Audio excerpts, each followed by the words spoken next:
Okay, so paano nakatulong sa development mo ang mga pinagdaanan mo mula sa pagbebenta ng fertilizer, tulad na nabanggit ko kanina, hanggang sa pagiging Olympic boxer? Yes po. Totoo po yung sinabi ni ma'am na dahil sa hirap po ng buhay. Lahat naman po kami mga atleta po. Doon kami humuhugot po talaga lahat. And nakita namin kung paano naghirap yung magulang namin. So, doon talaga kami, doon ako nahubog, doon ako mas nagsabi na kailangan ko magpursige. Kung hindi man, kasi hindi talaga ako magaling sa academic. So, nakuha yun ng mga kapatid ko eh. So, doon naghanap ako ng way kung saan ako makakatulong eh. Kasi nga, yung trabaho ng nanay at tatay ko, hindi siya lagi-lagi and tumutulong din ako. Naranasan ko din kung ano yung trabaho nila. Nag-ano din ako ng basura, nag-ipon din ako para pag may pera ako, bibili ako ng ano, kasi mahilig din ako sa kape. Baka naman dyan. Waiter! Kape po! Ayun po, and sa probinsya, mga biskwit, pag may kita ako sa pangangalakal, ang saya ko na po niyan para dalhin sa magulang ko. So, doon talaga mas sinabi ko na kailangan ko magpursige dahil ayaw akong maranasan mga kapatid ko, mga pamangkin ko yung mga naranasan ko. Kaming mga kababayan mo, si Sir nagtataas na ng kamay. Wait lang, Sir! Kami mga kababayan mo, sobrang proud sa'yo. And I'm sure doble, triple pa nun yung pagka-proud ng pamilya mo sa'yo. Ano yung mga aral na nakuha mo mula sa inter-barangay boxing competitions na dala-dala mo hanggang ngayon kahit sobrang tagal na nun? At paano ito naka-impluensya sa strategy mo sa mga importanteng laban?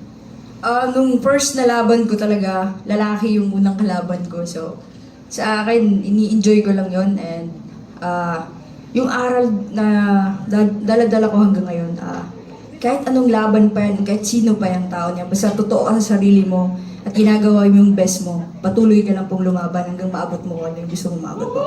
Love that. So inspiring. Ito na ang pinaka-iintay nating moment. Sir, may tanong po ba tayo para kay Nesty? Wala. I'm shocked.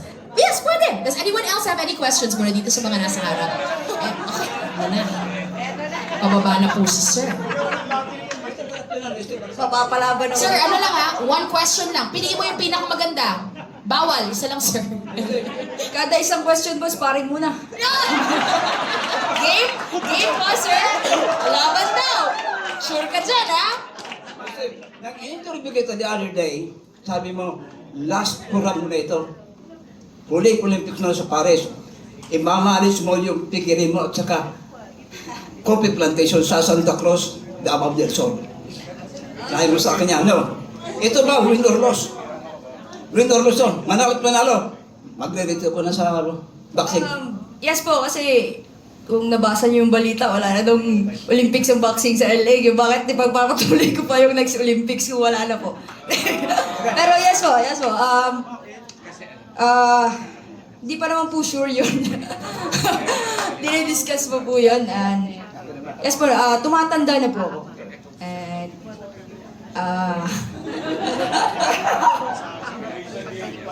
yes po, syempre. Yan, gigil ako sa Asian Games na yan. Zero ako lagi dyan, so kailangan ko pang i-lash push yan. Pero itong sa Olympics, baka ito na yung huling laban ko sa Olympics. Baka pa lang naman po. Pero nakadepende po sa akin yan. Pero yun nga po, ang dami kong plano. Ang dami kasing na-open na after Tokyo Olympics, sa mga natanggap namin, nabalitaan niyo po lahat yun. Ang daming nagbukas sa opportunity, ang daming blessings na nabigay po sa akin. And doon ko nasabi na sobrang mahal ko tong boxing.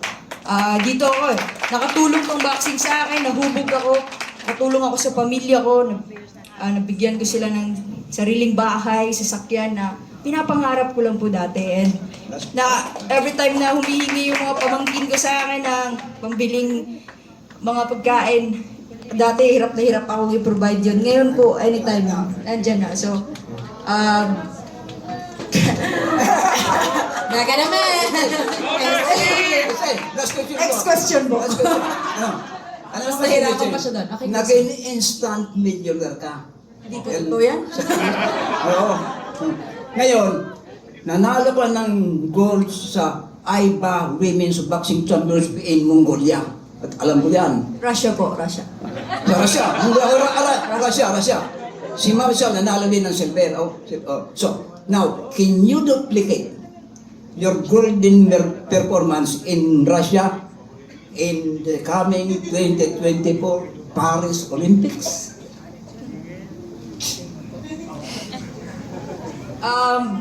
Lahat po kami, mga atleta, ini-aim po yung gintong medalyang yan. Wala pong nag-iisip na hindi makuha po yan. And sabi nga ni Jan kanina, pinaghihirapan po namin bawat training namin. Ayoko po kasi ako po yung klaseng taong nagsasabi ako kung anong kulay ng medalya. Gusto ko lang, abangan nyo ako sa bawat laban. Fighting words. Ano kasi, ang boxing ang may pinakamaraming medalya sa Olympics. 4 na golds, 4 na bronzes. But up to now, mahirap sa inyong makadaharap, nahirap ako makuha ang elusive medal, gold. So, now, 5 kayo ang pinakamarami sa lahat ng 7 in-states na pumasok sa Olympics. Now, can you guarantee, or the 5 boxers, can you guarantee that 1 or 5 of you boxers can win the elusive gold medal? Kaya na po nila yun. Hindi po, yes po, sobrang tagal na din. Kahit ako si Yumir, sobrang tagal na din namin gustong iuwi ang gintong medalya yan. Pero ulitin ko po, abangan nyo na lang po ako sa laban.